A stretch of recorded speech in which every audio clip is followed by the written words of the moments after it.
మెదక్ జిల్లా వెల్దుర్తి మండలంలోని వెల్దుర్తి టౌన్లో వందలాది కోతులు ప్రతిరోజు రోడ్లపైకొచ్చి గొడవలు చేసుకుంటూ అక్కడి ప్రజల మీద దాడులు చేస్తున్నాయి. స్కూలుకి వెళ్లే చిన్నారులు, పెద్దవాళ్లు అందరూ భయాందోళనకు గురవుతున్నారు. ఇది ఒక్కసారి మాత్రమే కాదు, చాలా సార్లు ఇలా దాడులు జరుగుతున్నాయి. కానీ ఇప్పటివరకు అధికారులు ఎలాంటి చర్యలు తీసుకోలేదు. ప్రతిరోజు ఉదయం, రాత్రి వందల సంఖ్యలో కోతులు వీధుల్లోకి వచ్చి ప్రజలకు తీవ్ర ఇబ్బందులు కలిగిస్తున్నాయి.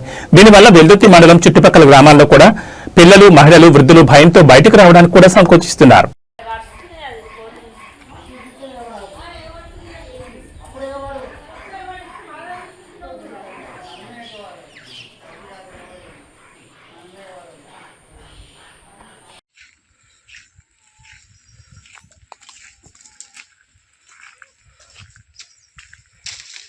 Yo.